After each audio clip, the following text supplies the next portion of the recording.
Everyone disclaimer पढ़ें और follow करें। नेक्स्ट टॉपिक हम पढ़ रहे हैं क्लासिफिकेशन ऑफ ब्रिक्स। दो तरह से क्लासिफाई किया है, कच्चा और पक्का। कच्चा को बोला है सन ड्राइड, पक्का को बोला है बर्न्ड। तो सन ड्राइड जो रहता है, these bricks are dried with the help of the heat receive from the sun and the process of the after the process of the molding. These bricks are not burned in clamp or knil. These bricks can only be used in the construction of the temporary or the cheap structure. Such bricks should not be used at the place exposed to the heavy rain. ठीक है, ये जो BRICS जो हैं mould से इनको निकाल के जो भट्टी जो रहती हैं, भट्टी उनको हम कहते हैं क्निल। और ओपन टू स्काई जो भट्टा जो रहता है उसको हम कहते हैं क्लैंप। ठीक है, तो क्लैंप या क्निल में इसको पकाते नहीं हैं। ठीक है, तो इनका प्रयोग जो है टेम्पररी स्ट्रक्चर और चीप स्ट्रक्चर में हम करते हैं। इन ब्रिक्स का प्रयोग हम उन जगह नहीं कर सकते हैं जहाँ पे हैवी रेनफॉल होता है, वरना वो पानी के इफेक्ट से टूट के गिर जाएंगी। अगला जो क्लासिफिकेशन है वो है बर्न ब्रिक और पक्का brick. The bricks which are burnt in the lamp और द क्निल after the moulding and drying are known as the burn brick. These bricks are hard, strong and durable and used in the permanent works. These are further divided into first class, second class, third class and overburnt और Jama bricks. ठीक है, जो अगली तरह की brick है उसको हमने बोला पक्का ब्रिक। मोल्डिंग के बाद इसको हम क्लैम्प या फिर क्निल में इसको हम पकाते हैं और पकाने के बाद इसको निकाल लेते हैं। ये हार्ड रहती हैं, स्ट्रॉन्ग रहती हैं, ड्यूरेबल रहती हैं, इसलिए इनका प्रयोग परमानेंट स्ट्रक्चर में हम करते हैं। इसको फर्दर डिवाइड किया है first class, second class, third class और ओवरबर्न ब्रिक्स में। सबसे पहले हम देखते हैं first class bricks. These bricks are table moulded and they are burnt in क्निल and characteristics. These have the following characteristics.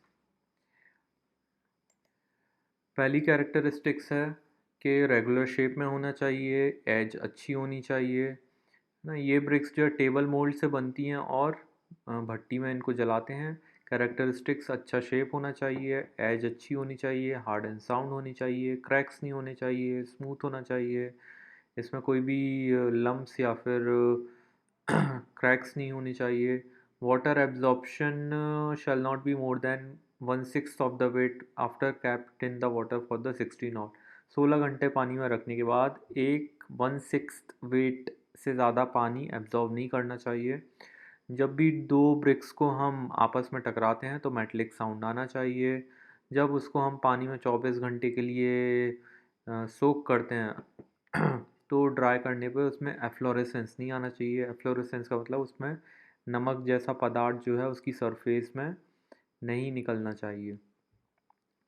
और मतलब सरफेस पे सफ़ेद लेयर जो है नमक का डिपॉजिट नहीं होना चाहिए, वरना ये शो करेगा कि उसके अंदर नमक जैसा पदार्थ था और वो खोखली अंदर से। अगला है कि it should not break when drop from the height of the 1 to 2 metre. जब 1 से 2 मीटर के हाइट से जब उसको नीचे फेंका जाए तो वो टूटना नहीं चाहिए। उसकी स्पेसिफिक ग्रेविटी 1.8 होनी चाहिए। उसमें कभी भी इम्प्रेशन नहीं आना चाहिए जब भी फिंगर नेल से उसमें खुरचा जाए। ठीक है, फिर इसकी मिनिमम क्रशिंग स्ट्रेंथ 10.5 न्यूटन पर mm² होनी चाहिए। फर्स्ट क्लास ब्रिक का प्रयोग हम आरबी वर्क में करते हैं, फ्लोरिंग में करते हैं, वॉलिंग में करते हैं, आरसी वर्क में बैलास्ट में करते हैं।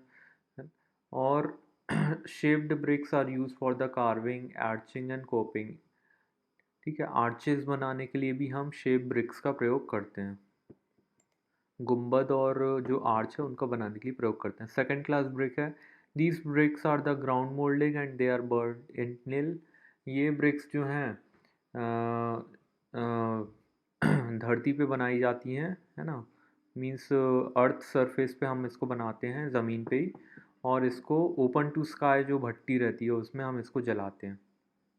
फर्स्ट क्लास ब्रिक को हमने जो अच्छी जो फैक्ट्री के अंदर जो भट्टी रहती है उसमें जलाते थे, इसको ओपन टू स्काई में हम जलाते हैं। इनकी कैरेक्टरिस्टिक्स क्या रहती हैं?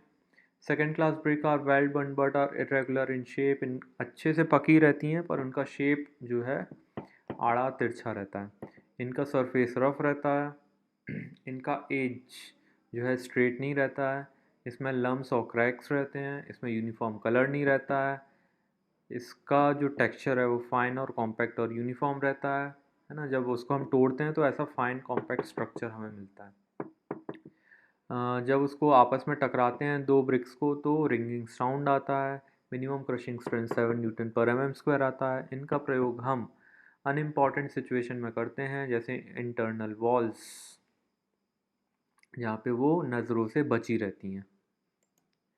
Third class bricks, these bricks which are unburnt and are not uniform in the shape are called the third class brick or pillar bricks. These bricks are ground molded and are burnt in clamp. ठीक है, तो ये जो BRICS है ये कच्ची रह जाती है और इसे ओपन टू स्काई इसको बर्न करना है। अच्छा, क्लैम्प जो है ओपन टू स्काई रहता है, और क्निल जो है, क्निल जो हमने सेकंड क्लास ब्रिक्स में देखा, ये फैक्ट्री वाली भट्टी है ना। तो यहाँ भी सेकंड क्लास ब्रिक्स और फर्स्ट क्लास ब्रिक्स को हम भट्टी के अंदर हम जलाते हैं, है ना। तो इसको आप करेक्शन, आप इस ये ध्यान रखिए कि सेकंड क्लास ब्रिक्स भी भट्टी के अंदर जो फैक्ट्री में रहती हैं वहाँ पे जलाते हैं। थर्ड क्लास ब्रिक्स जो है ओपन टू स्काई हम जलाते हैं, उसको हम कहते हैं क्लैम्प। इसकी कैरेक्टरिस्टिक्स क्या रहती हैं? ये कच्ची रहती है, लाइट येलोइश कलर की रहती है, अच्छे से बर्न नहीं होती है, सॉफ्ट रहती है, और जब इसको हम दो ब्रिक्स को टकराते हैं तो डल साउंड आता है। इसमें क्रैक्स रहते हैं। इसकी एज इरेगुलर रहती है। और इनका यूज़ कहाँ पे करते हैं? Third class bricks are use for the inferior and temporary building. Unimportant building और टेम्प्रेरी बिल्डिंग में इसका प्रयोग करते हैं। अगला टाइप का ब्रिक है ओवरबर्न्ड और Jama brick. These are overburned or irregular shape and dark in color। ठीक है, ज़्यादा जल जाती हैं और इनका शेप इरेगुलर रहता है। इसमें लम्स रहते हैं और ये बहुत हार्ड और स्ट्रॉन्ग रहती हैं। इनसे मेटलिक साउंड आता है। पर इनका प्रयोग हम कहाँ पे करते हैं? इनका प्रयोग हम फाउंडेशन में करते हैं, फ्लोर में करते हैं, रोड में हम करते हैं। एज एग्रीगेट हम कर लेते हैं इसको तोड़ के। ठीक है, थैंक यू।